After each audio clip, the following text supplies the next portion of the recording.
Good morning everyone.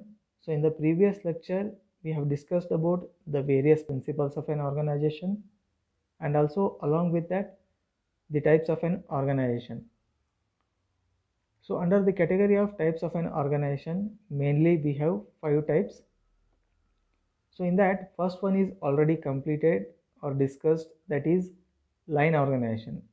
So in the today's lecture let us cover the other type of an organization in detail. So let us start with the second organization, that is functional or staff organization. So this is the flowchart. You can see here the working flowchart of functional or staff organization.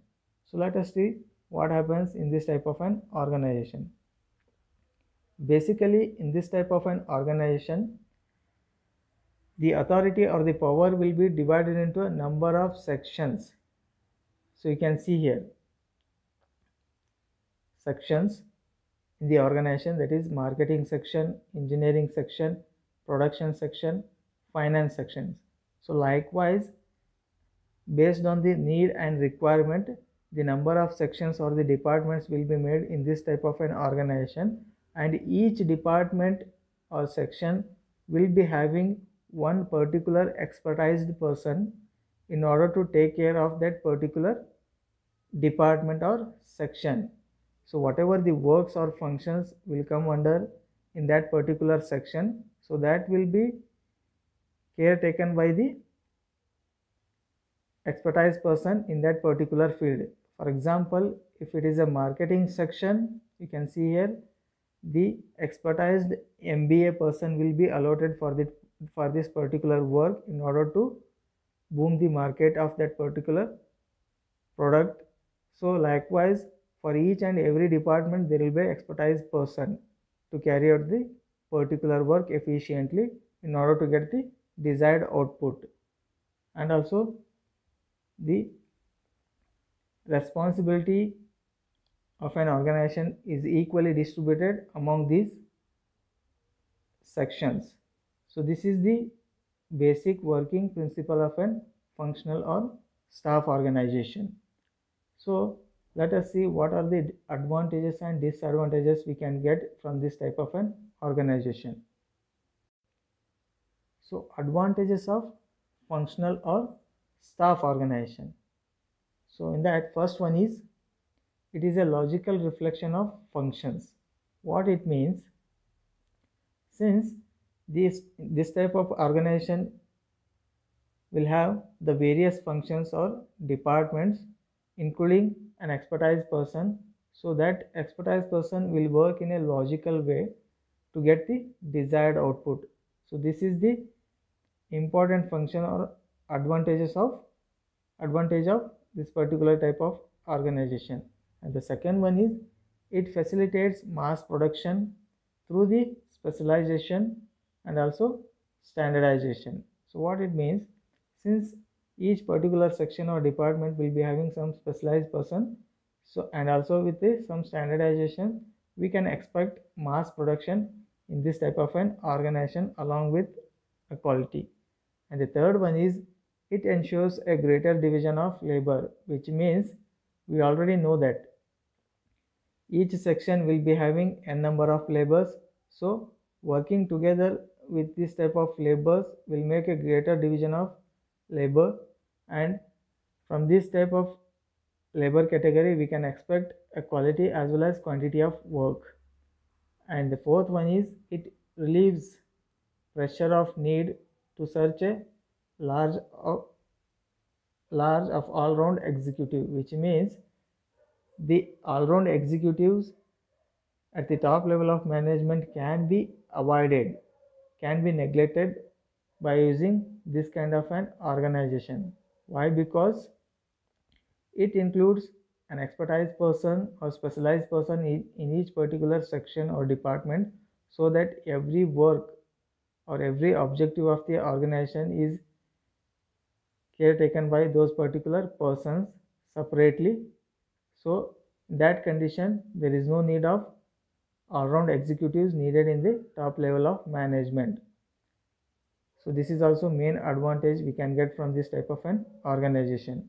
And the fifth one is quality of the work is improved, which means we already know that the expertise person means they will mainly focuses on the quality.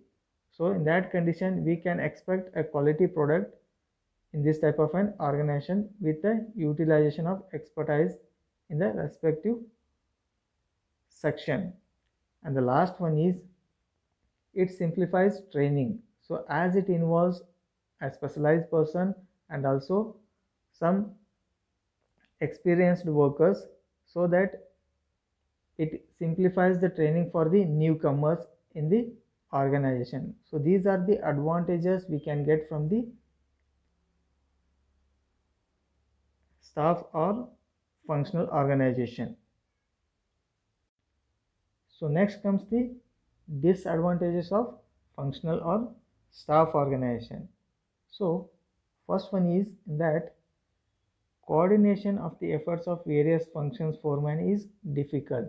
So as we know that the organization contains the various departments, so under that we'll be having n number of workers, so that the maintenance of coordination will be very a difficult part or difficult job we can say. So this is one of the main disadvantage we can see in this type of an organization, that is coordination among the workers. And the next one is it is difficult for the management to fix the responsibilities for unsatisfactory work. So again this is also one of the main disadvantage.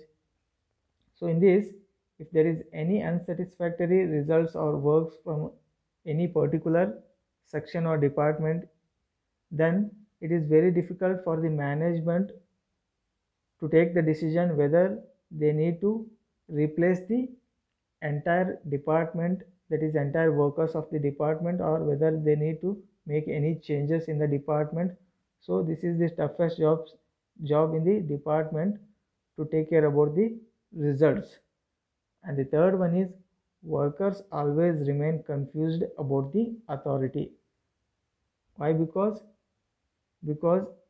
since the organization contains various departments along with some expertise persons, in that condition or in that category, whatever the workers will be there, so they will be in a confused mode about the authority whom they need to concern if there is any problem or any confusion during the work period. So this is another disadvantage. And the fourth one is it is unstable because it weakens the disciplinary controls by making the workers work under the several different bosses. So again the same things. So since it has a number of workers and also it has some expertise person, that is the workers may get confused while working under them, because there will be more than one or two bosses in this type of an organization, and they will get confused whom they need to concern about the work. So these are the disadvantages we can get from the functional or staff organization. And next comes the third one, that is line and staff organization. So here we can see that it is a combined form of line organization along with the staff organization. So you can see here, this is the flowchart, that is working flowchart of line and staff organization. So what happens in this type of an organization? The line executives will be maintained with some additional staff services, in which these extra staff services will help the line executives